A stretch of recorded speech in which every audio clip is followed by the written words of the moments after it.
सर्वमंगलमांगल्ये शिवे सर्वार्थसाधिके शरण्ये त्र्यंबके गौरी नारायणी नमोस्तुते। वक्रतुंड महाकाय सूर्यकोटि समप्रभ निर्विघ्नं कुरु मे देव सर्वकार्येषु सर्वदा। या संत विचार चॅनलमध्ये आपलं सर्वांचं स्वागत आहे। व्हिडिओ शेवटपर्यंत पाहावा। आजचा विषय आहे संस्कार। संस्कार म्हणजे काय तर चांगलं कर्म करणे, धर्माचरणाप्रमाणे वागणे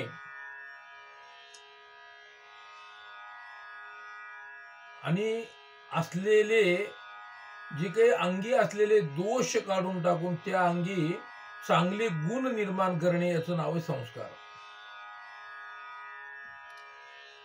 या संस्कारामुळे हा जो नरदेह आहे हा समर्थ, संपन्न, सात्विक ब्रह्मपद प्राप्तीला योग्य होण्याकरता आणि करण्याचं कार्य म्हणजे संस्कार। ह्याचा फायदा काय हो तर धर्मनीतीचा अवलंब झाल्यानंतर आणि संस्कारामुळेच आणि मोक्षपदापर्यंत देवापर्यंत जाण्याचा आणि मार्ग सहजासहजी सोपा होणे आणि म्हणजे संस्कार आणायचे। या आयुष्यामधली असणारी पापाची निवृत्ती आहे। जन्मापासून देहाची शुद्धी झाली पाहिजे। त्याचे प्रकार आहे की संस्कार प्राप्त झाल्यानंतर तुमच्यात काय बदल होऊ शकतो तर संस्कार तुमच्याकडे तुम्हाला चांगले जर मिळाले तर तुम्ही सदाचरणी असू शकता, इंद्रियावर निग्रह तुम्ही करू शकता, विषयाची विरक्ती तुमच्यापाशी असू शकते, चित्ताची शुद्धी होते, ऐहिक व परलौकिक सुख आणि याची प्राप्ती, अशा प्रकारचे जे सर्व संस्काराने होणारे फायदे आहेत। आता संस्कार म्हणजे काय तर जन्मात जायते क्षुद्रः आणि संस्कारात द्विज उच्यते। प्रत्येक मनुष्य हा जन्मानं क्षुद्र आहे। शास्त्रकार सांगतात जन्मात जायते क्षुद्रः संस्कारात द्विज उच्यते, वेद पाठी भवेत् विप्रो ब्रह्म जानाति ब्राह्मणः। मग हे संस्कार कुणावर आवश्यक आहेत तर हे संस्कार सगळ्यावरच झाले पाहिजेत। ब्राह्मणाचा विषय फक्त वेदपाठी भवेत् विप्रो, ज्याला ब्राह्मण म्हणून घ्यायचं आहे तरी त्यांच्यावर वेदपाठाचं बंधन लादलं गेलंय। वेदपाठी असला तरच तो ब्राह्मण, अन्यथा तो ब्राह्मण म्हणता येणं शक्य नाही। जन्मानं ब्राह्मण असणं वेगळं, कर्मानं ब्राह्मण असणं वेगळं आणि संस्कारानं आणि ब्राह्मण असणं वेगळं आणि होणं वेगळं। कारण संस्कार झाल्याशिवाय, उदाहरणादाखल सांगतो की ऊस आहे, सगळ्यांना ऊस आहे, ऊस माहिती आहे, ऊसाचा रस आहे आणि रसामध्ये साखर आहे, पण ती साखर निर्मिती करण्यासाठी त्यावर संस्कार करावे लागतात आणि संस्कार केल्याशिवाय त्या ऊसाच्या रसाला साखरेमध्ये रूपांतरित करता येत नाही। कोणाला जर विचारलं त्या रसामध्ये साखर आहे का हो, सगळीच म्हणतील साखर आहे, पण संस्काराशिवाय त्याच्यातली साखर हे निष्पन्न होऊ शकत नाही। किंवा लोखंड आहे, आता लोखंडाला लोखंडच तोडते, लोहे को लोहा काटता है, पण कधी साध्या लोखंड जर लोखंडावर ठेवून तुम्ही लोखंडाला तोडायला गेले तर ते लोखंड त्या लोखंडानं कापलं जात नाही, पण तेच लोखंड त्याला गरम केलं जातं, त्याला विशिष्ट प्रकारची त्याच्यावर प्रक्रिया संस्कार केले जातात, त्याला पाणी दिलं जातं आणि त्या पाण्यामुळे त्याच्या अंगी जो कडकपणा येतो आणि तो कडकपणा आल्यामुळं आणि तो दुसऱ्या लोखंडाला तो कापू शकतो। म्हणून लोहे को लोहा काटता है मगर उसको संस्कार चाहिए। संस्काराशिवाय आणि ते चालत नाही। संस्कार झाल्यानंतर फायदा होतोच का? तर निश्चित होतो. कारण एखाद्या घोड्याची तर किंमत पाहिली, टांग्याला चालणारा बसून हिंडणारा जो घोडा आहे त्याची किंमत हजारामध्ये आहे काही, आणि तोच जर घोडा तशाच पद्धतीचा तुम्ही जर रेसचा घोडा घ्यायला गेलात तर त्याची किंमत लाखोंच्या घरात आहे. घोड्यात काय फरक आहे? पण त्या घोड्याला रेसमध्ये चालवायचं शिकवलेलं आहे, त्याच्यावर त्या पद्धतीचे संस्कार आहेत, आणि ते संस्कारामुळेच आणि तो रेसचा घोडा आणि फार मोठ्या ह्याच्या कितीतरी पटीनं आगाऊ किंमत आणि त्याची होऊ शकते.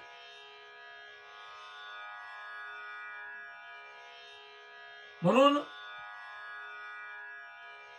संस्काराची गरज सगळ्यांना आहे. संस्कार हे प्रत्येकावर झालेच पाहिजेत, कारण संस्काराशिवाय मनुष्य प्राणी आणि व्यवस्थित सुव्यवस्थित, मागाशी सांगितलं की त्याचे नेमके काय काय त्याचा फायदा होऊ शकतो. देहशुद्धी असेल, सदाचरण असेल, इंद्रिय निग्रह असेल, विषय विरक्ती, चित्तशुद्धी, ऐहिक व परलौकिक सुख, या सगळ्या गोष्टी जरी प्राप्त होत असल्या तरी या संस्काराचे प्रकार मात्र दोन आहेत.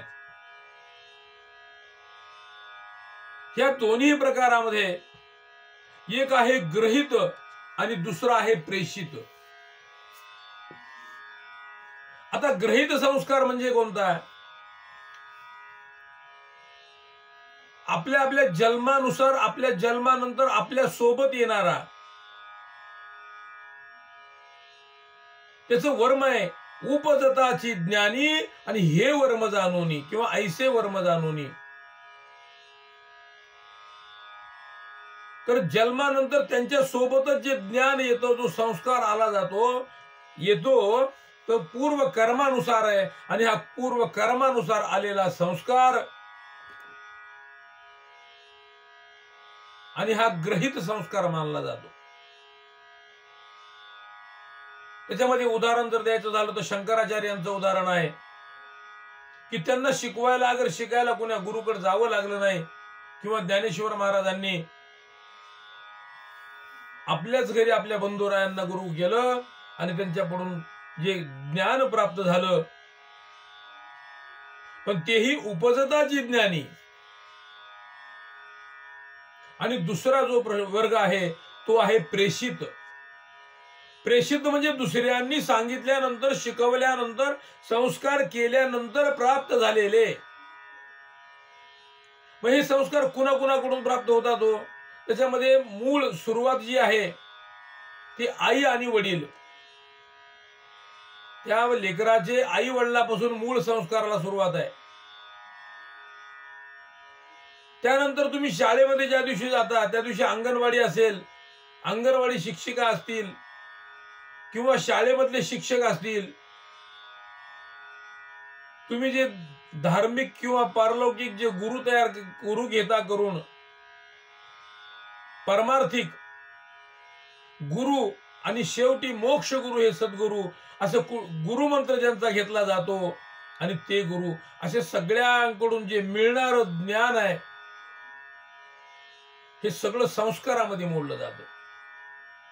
आणि ह्या संस्कारामुळेच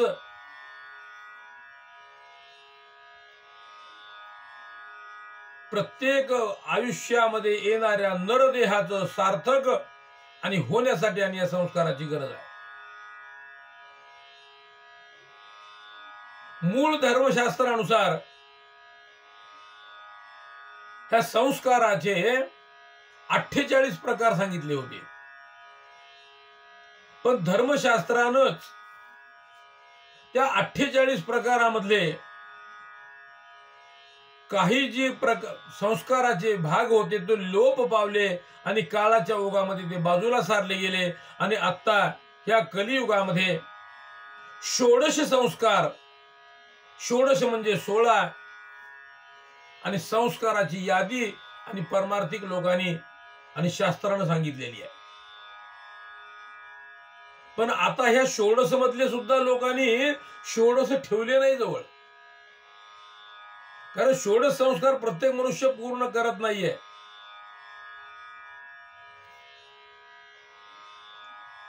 ह्या षोडश संस्कारामध्ये मी तुम्हाला सगळ्यांची नावं नंतर सांगतो, पण पहिला ऐका. गर्भाधानापासून सुरुवात आहे आणि अंत्येष्टी हा शेवटचा संस्कार आहे. कारण मनुष्याच्या आयुष्यामध्ये हे 16 संस्कार मानले गेलेत, पण आजही 16 संस्कार चालू नाहीयेत. गर्भाधान संस्कार चालू आहे आणि शेवटी अंत्येष्टी चालू आहे.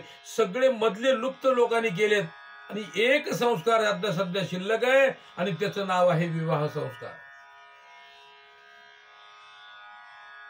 आता हा विवाह संस्कार सुद्धा जो आहे, त्या विवाह संस्कारामध्ये खूप मोठ्या इतर लौकिक गोष्टी आणि खूप घुसलेल्या आहेत. कारण मनुष्याला विवाह संस्कारामध्ये संस्काराची गरज आहे. पण आता प्रत्यक्षामध्ये झालंय काय? अन्नदान असेल, कारण मी माझ्या मुलाच्या मुलीच्या विवाहासाठी किती मनुष्य गोळा केले, किती मोठा समारंभ पार पाडला, किती मोठं अन्नदान झालं. म्हणजे डामडौल, मोठेपणा, मंडप, स्पीकर हे सगळं दाखवायच्या ज्या बाजूत लौकिक बाजूमध्ये जास्त लोकांना आणि आनंद आहे. त्यानंतरचा विषय शूटिंग. एका लग्नामध्ये एक कॅमेऱ्यानं शूटिंग केली तरी चालू शकते, पण आता एकाही कार्यक्रमामध्ये एका कॅमेऱ्यावर शूटिंग होताना दिसत नाहीये.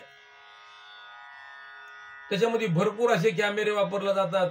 शूटिंगसाठीचे कॅमेरे, फोटोग्राफीचे कॅमेरे वेगळे, मोबाईलचे कॅमेरे, ते बाकी इतर गोष्टी अजून वेगळ्या. म्हणजे माणसाला लौकिक ह्या भागामध्ये जास्त आणि हे झालंय. साध्या गोष्टीवर माणूस लक्ष ठेवायला कुठे तयार नाही. त्याशिवाय समारंभाच्या ठिकाणी अभंग गायन असेल, भक्तिगीत असतील, भावगीत असतील, असे मोठे कार्यक्रम ठेवणे आणि लोकांचं मनोरंजन करणे. म्हणजे मूळ कार्यक्रमाला सगळा फाटा ह्याच्यामध्ये दिला गेलाय. डीजे सारखा बँड लावणं असेल आणि शेकड्यावर जे त्या नवरदेवाचे आणि नवरीकडले जे सगळे आप्त इष्ट मंडळी आणि न घ्यायच्या गोष्टी घेऊन आणि वेळेचं कुठलंही बंधन न पाळता आणि तासन तास आणि त्या डीजेच्या तालावर उड्या मारत बसतायत. आणि ज्या वेळेला त्या पंडितजीच्या हातामध्ये, त्या ब्राह्मणाच्या हातामध्ये कार्यक्रमाची वेळ सुरुवातीला येते आणि त्यावेळेस त्यांना सांगितलं असतंय की महाराज आता खूप उशीर झालाय, कारण लग्न 12चं होतं आणि आता 2-2:30 वाजायला लागलेत आणि सगळे माणसं उपवासी आहेत. तुम्ही बाकीचं तुमचं सगळं मंत्रतंत्र बाजूला ठेवा आणि 5 मंगळाष्टका म्हणून आणि लोकांना जेवायला बसू द्या. पण मूळ जे संस्कारामध्ये होणारी गोष्ट आवश्यक आहे, त्यामधला संस्कारात त्याच्यामध्ये विवाह सूक्त आहे, मंत्र पठन आहे, आशीर्वाद मंत्र आहेत, मंगळाष्टक आहेत. त्या किती झाल्या पाहिजेत, कुणी म्हणल्या पाहिजेत ह्याच्यावर बंधन आहेत. कन्यादानासारखा अत्यंत पवित्र कार्यक्रम आहे की ज्यामध्ये आई वडिलांनी त्या मुलीच्या आणि आपली कन्या आणि त्या नवरदेवाच्या हातामध्ये सोपवायची आहे.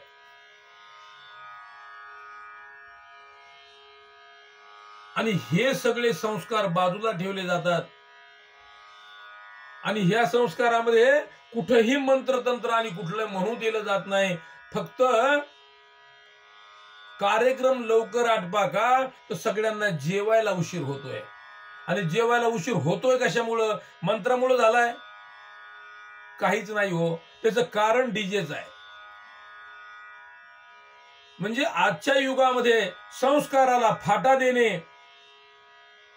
आणि जे चांगलं काम आहे की ज्या गोष्टीची गरज त्या दोन्ही दाम्पत्याला आहे, नवदाम्पत्यांना आहे, की त्यांचं आयुष्य सुखकर यशकर होण्यासाठी आणि पुढची भावी प्रजा आणि धर्म संस्थापनासाठी निर्माण करायची आहे आणि ते काम बाजूला राहत आहे आणि संस्कार नावाची गोष्ट बाजूला पडून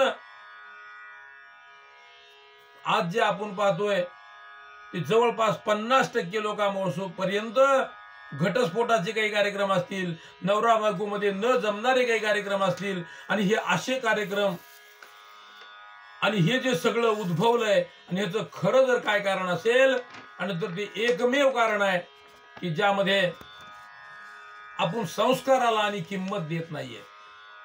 आणि ह्या संस्काराला जर तुम्ही किंमत न देत असाल तर ते संस्कारच त्याला म्हणता येत नाही. एखादा राजकीय सभेसारखा तो कार्यक्रम केला जातो की ज्यामध्ये निमंत्रित जे पाहुणे मंडळी आहेत त्या निमंत्रित पाहुणे मंडळीचे सत्कार समारंभ केले जातात. हा सत्कार समारंभ करू नका, राजकीय नेत्यांना बोलवू नका असं माझं वैयक्तिक मत नाहीये. नक्की बोलवा, कारण जे धर्माचारी आहेत, जे समाजासाठी चांगले काम करणारे, त्यांना तुम्ही नक्की बोलवलं पाहिजे. पण याचा अर्थ असा नाही की त्यांचे संस्कार सोडून द्या, जे चांगलं काम करायचं ते सोडून द्या आणि त्यांच्या फक्त आणि सत्कारामध्येच आणि वेळ घालवावा. आणि ह्या आयुष्याचं आणि ह्या नवदाम्पत्याचं वाटोळं कधी होऊ देऊ नका, की जेणेकरून आणि संस्कार आणि खूप महत्वाचे आहे. ही सगळ्यांना कळकळीची विनंती आहे, कारण आपल्या हिंदू धर्मामध्ये संस्कारावर सगळ्या गोष्टी अवलंबून आहेत.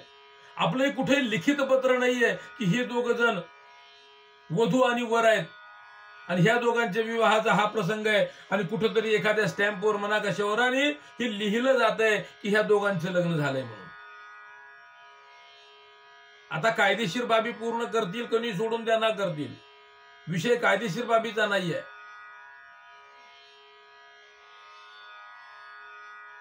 म्हणून प्रत्येक माणसानं आणि संस्कार होण्याची गरज आणि लक्षात ठेवून धार्मिक कार्यक्रमामध्ये, विवाह हा धार्मिक कार्यक्रम आहे, 16 संस्कारामधला मुख्य कार्यक्रम आहे आणि ह्या 16 संस्कारातल्या मुख्य कार्यक्रमामध्ये इतर गोष्टीला, गौण गोष्टीला थोडंसं महत्व कमी करून आणि संस्कारावर आणि मंत्र हवन आणि ह्या गोष्टीवर लक्ष आणि प्रत्येकाने दिलं पाहिजे.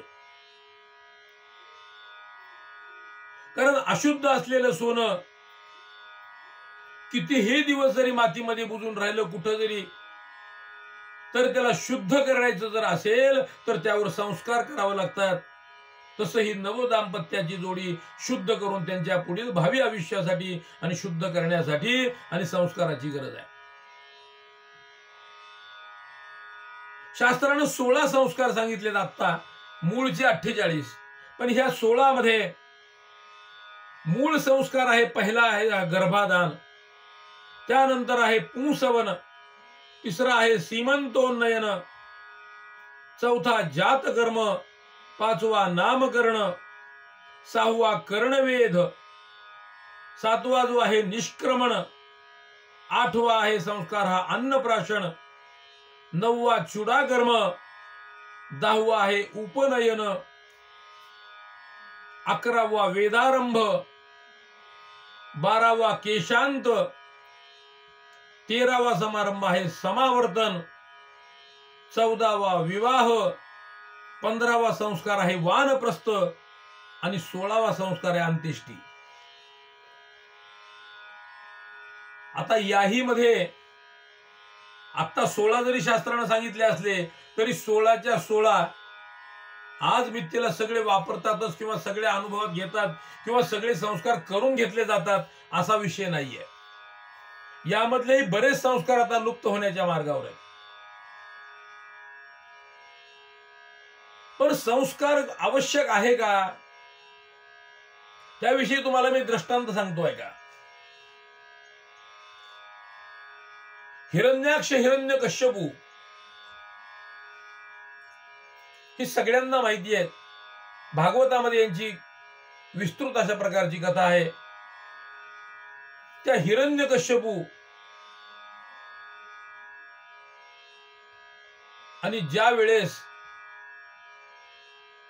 आपल्या मोठ्या भावाला म्हणजे हिरण्याक्षाला विष्णू परमात्माने वराह अवतार घेऊन मारलेला आहे हे त्याच्या लक्षात आलं आणि आपल्याला अजिंक्य होण्यासाठी म्हणून आणि तपश्चर्या करण्यासाठी निघाला. आणि ज्या वेळेला हा ज्या दरीमध्ये तपश्चर्येला जाऊन बसला आणि त्या दरीमध्येच इंद्राने विचार केला, म्हणले ह्यानं जर आता तपश्चर्या केली तर सगळ्या देवांना आणि त्रास दिल्याशिवाय हे राहणार नाही.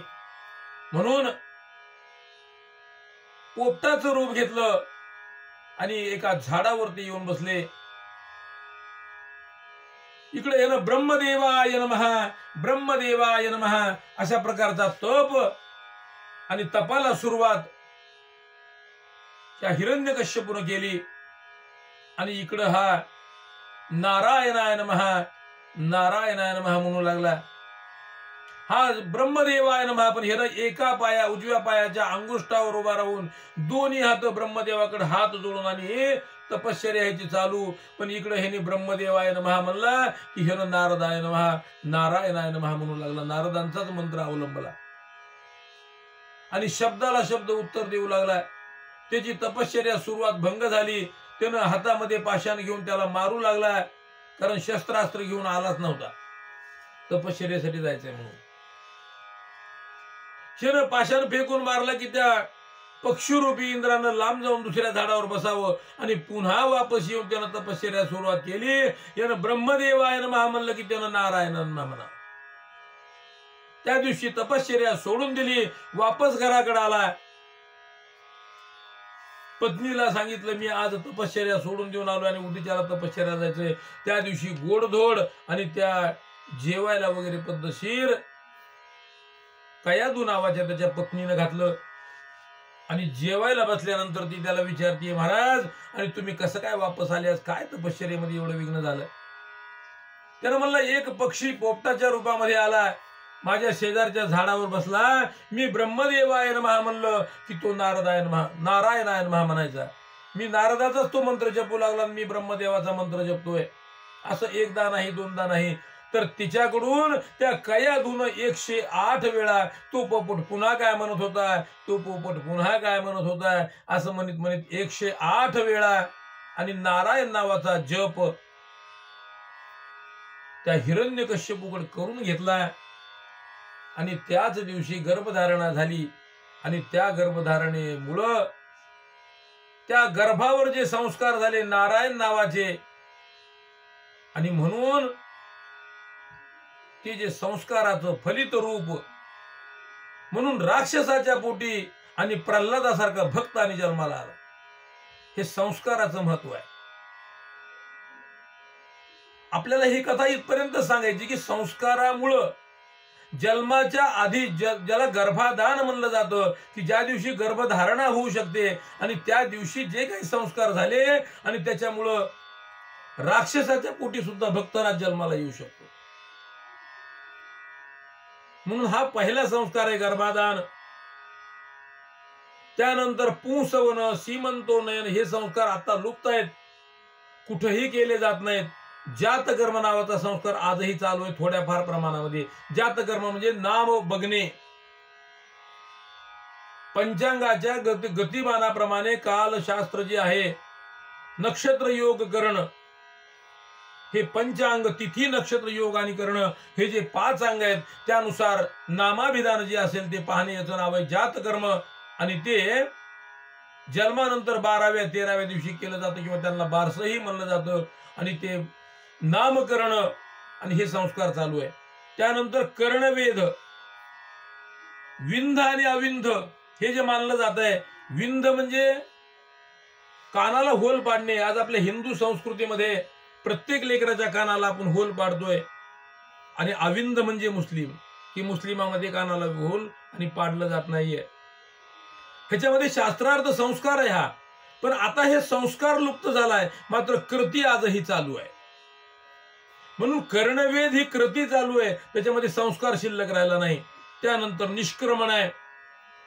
निष्क्रमण म्हणजे काय, तर पहिल्यांदा ज्यावेळेला आपलं लेकरू आपण घराच्या बाहेर नेतो त्याचं नाव निष्क्रमण. त्या दिवशी सुद्धा संस्काराची पूजा केली पाहिजे. अन्नप्राशन आहे, ज्या दिवशी पहिल्यांदा आपलं बाळ अन्न खात आहे त्या दिवशी संस्कार आहे.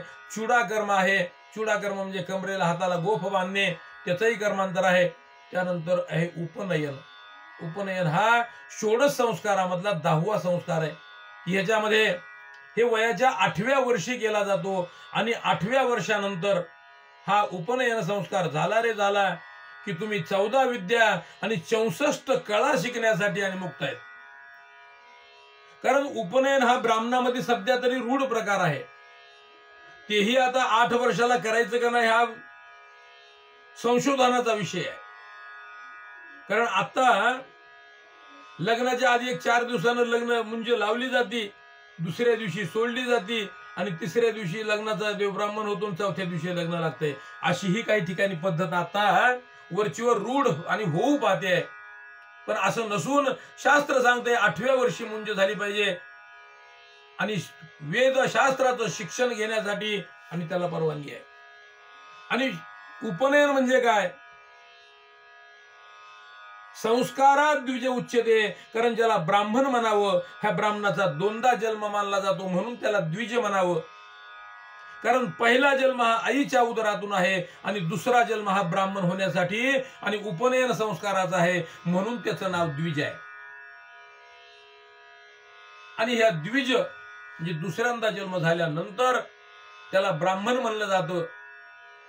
14 विद्या 64 कळा शिकण्यासाठी त्याला गुरु घरी जाऊन शिकल्या पाहिजेत, हे शास्त्र आहे. मग जानवच घालायचे. मग जानवं म्हणजे कशाचं स्वरूप आहे हो? तर ब्रह्मा विष्णू महेश आणि ह्या तिन्ही देवांचा एक एक पदर असे 3 पदराचं जानवं म्हणून तिन्ही देवाचं स्थान त्या जानवेच्या ठिकाणी मानलं गेलंय. शौच मलमार्जन आणि या वेळेस आणि ते कर्णवेद म्हणजे कानाला ते जानवं अडकवलं पाहिजे. कारण त्याच्यामध्ये शास्त्राचा आधार आहे की तुमच्या हे जानवं घातलेलं आणि अशुद्ध नाही झालं पाहिजे. कमरेच्या खाली ती जाऊ नये, ते वरी यावं आणि ते कानाला अडकल्यानंतर छातीच्या वर राहते, त्याच्यामध्ये अशुद्धपणा येत नाही. आणि शास्त्रीय कारण असंही आहे की कानाला जानवं अडकवल्यानंतर आणि तुमचा शौचाला वगैरे आणि साफ होऊ शकतंय. त्याचा आता वैज्ञानिक रिसर्च आहे, विज्ञानानं ते मान्य केलंय. हा समारंभ जो उपनयन संस्कार आहे हाही थोड्याफार प्रमाणात का होईना आजही कुठं का होईना थोडा थोडा चालू आहे. बाकी इतर समाजामध्येही हिंदू धर्माच्या मते हा प्रत्येक जेवढे हिंदू आपण सगळ्यांना मानतो आणि सगळ्यांनी हा संस्कार केला पाहिजे. पण आज जो 96 कोळी मराठा समाज आहे हा कुठल्याही संस्काराला तयार नाहीये. त्यांच्याकडे हा संस्कार लुप्त झालाय. रामकृष्ण हेही 96 कोळी मराठा होते. ते सूर्यवंशी, हे कृष्णवंशी आहेत, चंद्रवंशी आहेत. पण त्याच्यामध्ये संस्काराची त्यांनाही मूळची गरज आहे, पण आजही लुप्त पावलाय. त्यानंतर वेदारंभ आहे, केशांत आहे, समावर्तन आहे आणि विवाहाबद्दल आपण बरीच मोठी चर्चा मागे झालेली आहे. आता विवाह प्रकरणावर मी पुन्हा बोलणार नाहीये. तरुण झाल्यानंतर कामेच्छापूर्ती, प्रजेच्या उत्पत्ती आणि यासाठी विवाह करावा आणि धार्मिक संरक्षण आणि धर्माची नीतिरंभ पाळण्यासाठी आणि विवाह संस्कार आणि मानलेला आहे. त्यानंतर वानप्रस्थ वयाच्या 50व्या वर्षानंतर धर्माचरणासाठी आणि आपलं देह त्यागून देणं आणि धर्माची व्याख्या सांगणं किंवा धर्म सांगण्यासाठी वानप्रस्थ आश्रमाची सुरुवात आणि तो एक संस्कार आहे. आणि शेवटी आहे अंत्येष्टी. कारण हिंदू धर्मामध्ये शेवट पंचमहाभूताचं शरीर आहे. पृथ्वी, आप, तेज, वायू आणि आकाश आणि हे पंचतत्वाचं शरीर अग्नीला दान द्यायचंय आणि अग्नीला दिल्यानंतर पुन्हा पंचतत्वामध्ये विलीन होऊन जाते. अशा प्रकारे हे 16 संस्कार आहेत.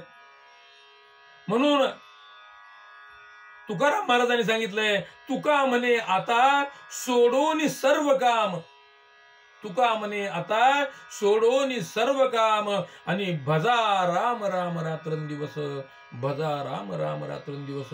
हे राम रामाचं नामस्मरण करा आणि संस्कारापासून कुठेही वंचित राहू नका. कारण जेणेकरून आणि आपली जी पुढची पिढी होणारी आणि काळाच्या ओघामध्ये फरफटत न जाता आणि संस्काराला आणि धरून राहील. रामकृष्ण.